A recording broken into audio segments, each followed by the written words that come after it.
लोगों के मन में अक्सर यह प्रश्न उठा करता है कि स्वर्ग और नर्क क्या होता है और यह होता भी है कि नहीं होता है। आइए आज इस विषय पर प्रकाश डालते हैं। मित्रों, स्वर्ग और नर्क होता है, निश्चित होता है। हमारे सभी पुराणों में 18 पुराण हैं, 18 पुराणों में स्वर्ग और नर्क की बातें लिखी हुई हैं जो बिल्कुल यथार्थ सत्य है। मनुष्य अपने कर्म के द्वारा ही स्वर्ग और नर्क को प्राप्त करता है। वह स्वर्ग नर्क कहाँ और कैसे मिलते हैं, आइए आज हम इस विषय पर चर्चा करते हैं और आप भी सुनिए, जानिए, समझिए स्वर्ग और नर्क क्या है। मित्रों, पहले तो आप यह जान लीजिए कि 84 लाख योनियों में भटकने के बाद मनुष्य योनि ही एक ऐसी योनि है जो मोक्ष के द्वार खोलती है। बाकी की सारी योनियां तो केवल अपने प्रारब्ध का भोग भोगने के लिए ही जीवात्मा को मिलती हैं, लेकिन मनुष्य योनि में आकर के यह जीवात्मा अपने इस मोक्ष के द्वार को खोल करके ईश्वर के परम सत्ता में विलीन हो जाती है।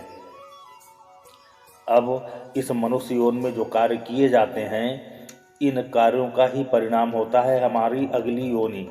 जो अगला जन्म होगा उसका परिणाम हमारी इस मनुष्य योनि से ही निकलता है। इसीलिए मनुष्यों को बड़े विवेक से कार्य करना चाहिए। अनर्गल कार्य नहीं करने चाहिए, गलत कार्य नहीं करने चाहिए, पापाचरण नहीं करना चाहिए, धर्म के मार्ग पर चलना चाहिए जो हमारे शास्त्रों में वर्णित है। धर्म, अर्थ, काम, मोक्ष ये पुरुषार्थ चतुर्थ हैं। तो इस पुरुषार्थ चतुर्वय का पालन करके आदमी को अपने इस जीवन को मोक्ष की ओर बढ़ाना चाहिए। अब लोगों के मन में रहता है कि आखिर नर्क क्या होता है और स्वर्ग क्या होता है। तो मनुष्य योनि में जो किया गया कार्य है वही कार्य आगे की योनि निर्धारित करता है। आप देखते हैं कि कोई व्यक्ति अगर जन्म लेता है और जन्म से ही बहुत अच्छे परिवार में, संपन्न परिवार में और अच्छे वर्ण में, अच्छे शरीर से पैदा हो जाता है, वह उसके लिए स्वर्ग ही है।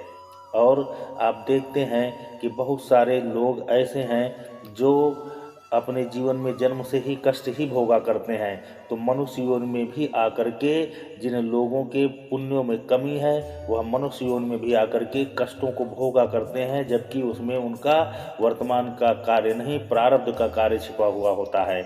ऐसे ही जो अनेक योनियां हैं, 84 लाख योनियां हैं, वह मनुष्य योनि में आने के बाद किए हुए कार्यों का परिणाम ही हैं। अब वह स्वर्ग और नर्क कैसे होता है? 84 लाख योनियां ही नर्क भोग के लिए बनी हैं। शास्त्रों में 84 लाख पापों का जो 84 लाख नरक हैं उनका वर्णन है। उन 84 लाख नरकों में 21 प्रकार के मुख्य नरक होते हैं जिनको शास्त्रों में विस्तार से वर्णन मिलता है। वह नरक के जो भोग हैं वह अत्यंत ही कष्टकारी हैं।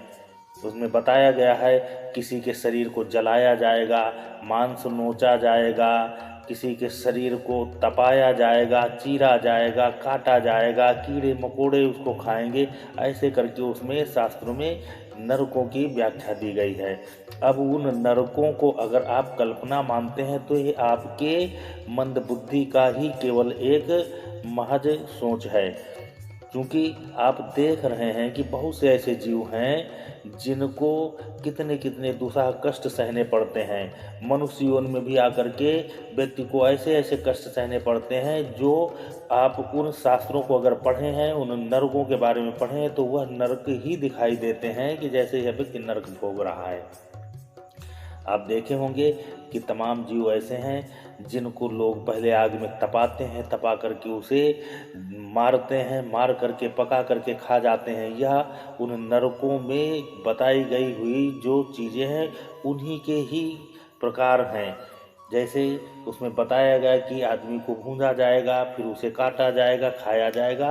तो ये जो जीव नरक भोग रहे हैं वो आपके सामने दिखाई देते हैं और कुछ लोग खुद स्वतः ही इस ऐसे जघन्य अपराध करते भी होंगे, लेकिन उनको ज्ञान नहीं है कि वह जो कर रहे हैं वह अगली योनि के लिए अपनी तैयारी कर रहे हैं, और जिसको वो खा रहे हैं, काट रहे हैं, जिसको प्रताड़ित कर रहे हैं, तो वह तो भोग ही रहा है। लेकिन मनुष्य जो ऐसा जघन्य अपराध कर रहा है वह अपने अगले योनि के लिए कर रहा है, उसको भी यही पाप भोगने पड़ेंगे। आप देखें होंगे कि बहुत से ऐसे जीव हैं जो तमाम तरह के कष्ट भोग रहे हैं, उनको देख करके लगता है कि यह नरक ही भोग रहा है। मनुष्यों में भी आप देखेंगे कि आप देखें हॉस्पिटलों में जाकर के किसी के पैर नहीं है, किसी के हाथ नहीं है, किसी के आँख नहीं है, किसी के शरीर को चीरा जा रहा, काटा जा रहा, फाड़ा जा रहा, कोई चल नहीं पा रहा है, कोई बात नहीं कर पा रहा, कोई देख नहीं पा रहा। ऐसे जो ये कष्ट भोग रहा है मनुष्य, वो नरक ही तो है। और उसी जगह पर बहुत से लोग हैं जो बिना मेहनत के, बिना कर्म किए ही सब तरीके के सुख भोग रहे हैं, वह उनके लिए स्वर्ग है।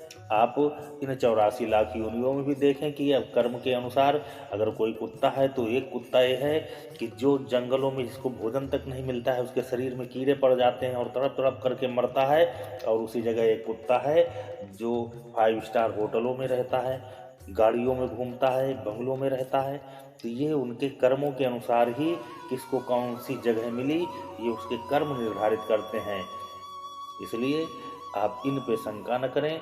आप मनुष्य योनि को पा करके भगवान पे भरोसा रखें, सत्कार्य करें और संस्कारवान बने रहें, ईश्वर पर भरोसा रखें।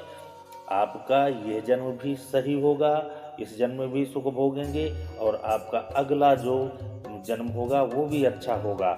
आपके प्रारब्ध के किए हुए कर्मों का परिणाम ही है कि आप मनुष्य योनि में हैं। और मनुष्य योनि में आकर के आप अपनी स्थिति देख लें कि आप किस तरीके हैं। उस स्थिति का आकलन करके भगवान को धन्यवाद करें और आगे का अपना जो कार्य है वो धार्मिक रूप से करें, ईश्वर पर भरोसा रख के करें। आपका आने वाला समय भी अच्छा होगा और वर्तमान भी अच्छा होगा। स्वर्ग नरक सब यही आपके सामने दिखाई दे रहे हैं, लेकिन आप देख नहीं पा रहे हैं, आप जान नहीं पा रहे हैं, समझ नहीं पा रहे हैं, इसलिए आपको लगता है कि स्वर्ग नरक की बातें कल्पना है। मित्रों, अगर आपको किसी प्रकार की आध्यात्मिक एवं ज्योतिषी जानकारी चाहिए तो आप हमारे दिए हुए नंबर पर हमसे संपर्क करें। हम आपको निःशुल्क सारी जानकारियाँ देंगे। आप हमारे पितृशक्ति धाम में आकर के हमसे मिल भी सकते हैं। हमारा पितृशक्ति धाम आपको ईश्वर से जोड़ने के लिए कार्य करता रहता है और करता रहेगा। हमारे पितृशक्ति धाम में स्थित भगवान संकट मोचन हनुमान जी की मूर्ति के दर्शन करने मात्र से आपके संकटों का निवारण होता है। कभी आइए और हमारे पितृशक्ति धाम में स्थित भगवान हनुमान जी के दर्शन करिए और अपने संकटों का निवारण करिए। जय माता रानी, जय माता रानी।